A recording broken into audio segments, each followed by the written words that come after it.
Apakah Baraya pikir kalau Baraya di pesantren kemudian belajar Nahwu Sorob itu adalah belajar agama, ilmu agama? Ya enggak. Nahwu Sorob, fikih, balagoh, mantik, usuludin itu bukan ilmu agama. Karena apa? Karena itu ilmu buatan manusia. Fikih itu buatan misalkan Abu Hanifah. Yang betapapun luar biasanya beliau, tetap beliau itu adalah manusia. Ketika beliau menciptakan ilmu fikih, ya ilmu fikih itu sangat berfaedah, sangat bermanfaat, tapi itu bukan ilmu agama. Ilmu usul fikih yang mencetuskannya adalah Imam Syafi'i misalkan, ya tetap yang itu ilmu itu adalah ilmu dunia karena tidak diajarkan sama Nabi, itu adalah hasil produk dari kebudayaan. Begitupun dengan ilmu tafsir, hasil produk kebudayaan dan lain sebagainya. Jadi ilmu agama yang dimaksud itu siapa? Ini menurut Al-Ghazali ya. Ilmu agama yang dimaksud itu adalah belajar ikhlas, ilmu waro, ilmu rendah hati, ilmu adab yang tinggi, ilmu bersemangat yang tinggi, ilmu tidak mau sombong sedikit pun, ilmu tidak mau ujub sedikit pun, ilmu dekat dengan Tuhan, ilmu ikhlas, ilmu sabar. Nah, itulah yang dimaksud dengan ilmu agama. Wala Imam Syafi'i pernah berkata, "Man ta'allama min kutubin doa ilmuhu wa fata adabuhu." Barang siapa yang belajar dari kitab, barang siapa yang hanya belajar dari buku, apalagi dari Google atau internet, doa ilmuhu, maka ilmunya akan sia-sia, wa fata adabuhu, dan tidak akan memiliki adab atau tata krama. Wa qala aidan, man ta'allama bi ghairi syaihin fasyaitanu syaikhuhu. Barang siapa yang belajar dengan tanpa adanya guru, maka setanlah yang menjadi gurunya. Apakah benar ilmu fikih bukan termasuk dari ilmu agama? Maka sebelum kita membahas tentang ilmu fikih dulu, kita membahas tentang apa pengertian agama itu sendiri. Di dalam kitab At-Ta'rifat dijelaskan, ad-dinu huwa wad'un ilahiyun. Agama adalah aturan-aturan Allah Subhanahu wa taala. Yad'u ashabal uquli, yang mengajak orang-orang yang memiliki akal, ila qabuli ma huwa indar rasul, untuk menerima semua apa yang telah dibawa oleh Rasulullah sallallahu alaihi wasallam. Dari pengertian ini bisa kita simpulkan bahwasanya ilmu fikih itu termasuk ilmu agama. Kenapa demikian?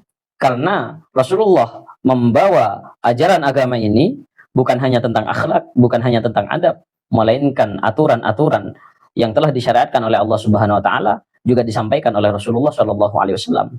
Seperti halnya salat, zakat, puasa, keharaman zina, sunnahnya bersedekah, tentang ilmu mawaris, ilmu warisan, itu semua dijelaskan oleh Rasulullah Shallallahu alaihi wasallam.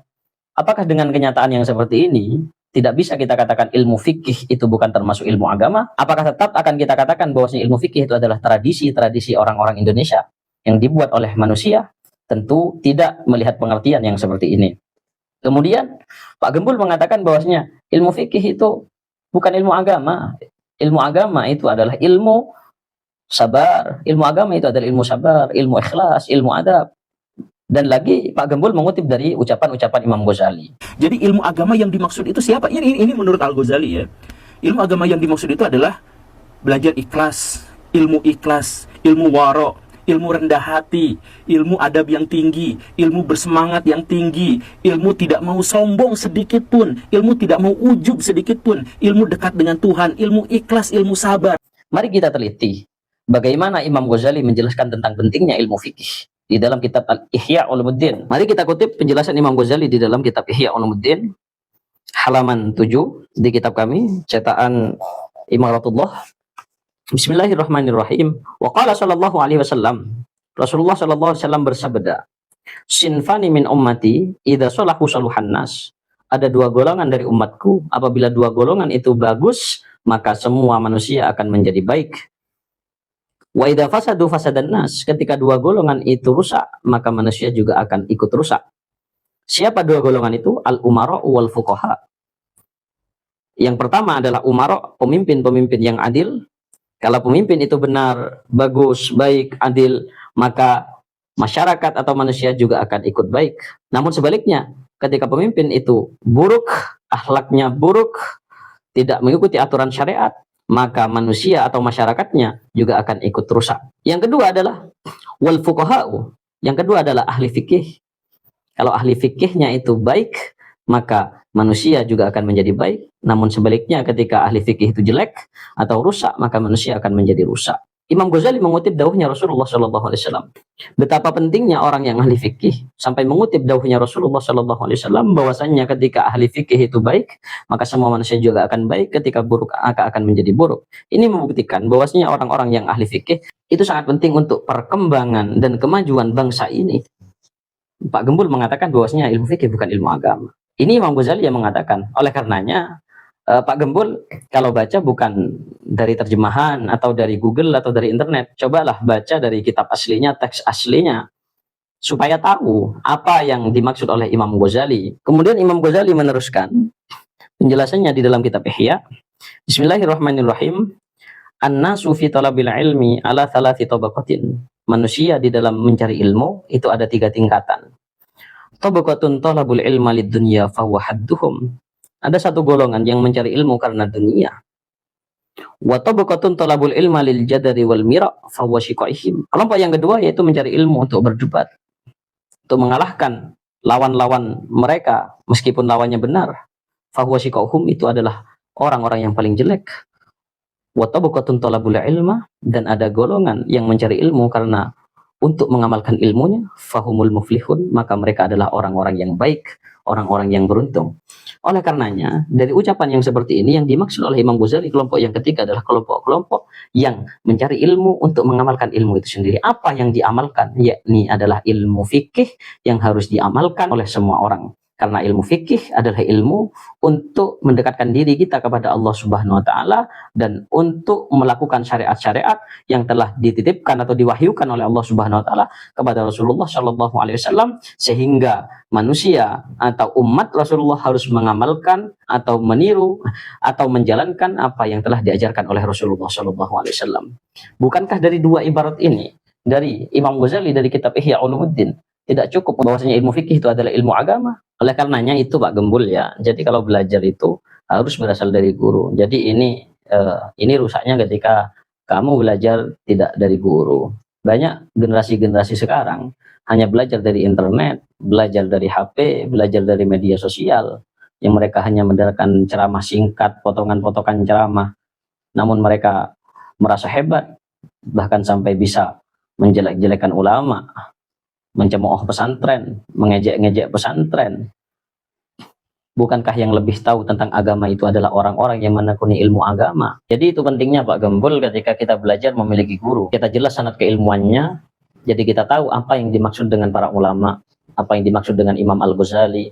Bukan hanya lewat Google yang tidak jelas sanadnya. Pak Gembul, saya pernah melihat konten Anda mengatakan bahwasanya tidak penting sanad keilmuan, karena itu akan membatasi kita di dalam mempelajari ilmu. Ya maka jadinya seperti Anda, kalau memang sanad keilmuan itu tidak penting.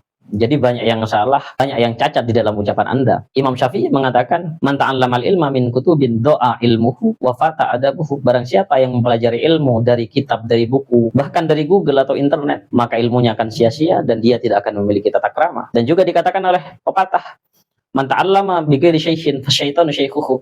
Barang siapa yang belajar ilmu dengan tanpa adanya guru, maka setanlah yang akan menjadi gurunya. Maka hati-hati Pak Gembul di dalam menyampaikan, apalagi ini ilmu agama yang berkaitan dengan Rasulullah Shallallahu alaihi wasallam. Engkau akan menjadi mendustakan agama, memfitnah agama, yang dampaknya akan kembali ke jenengan sendiri.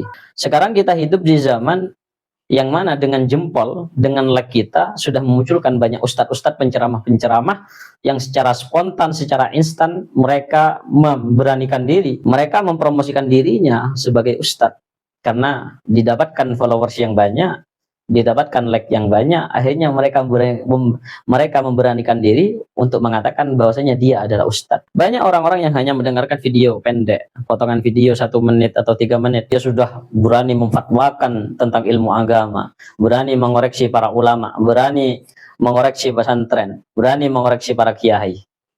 Akalnya di mana? Ingat, agama adalah tuntunan, bukan tontonan.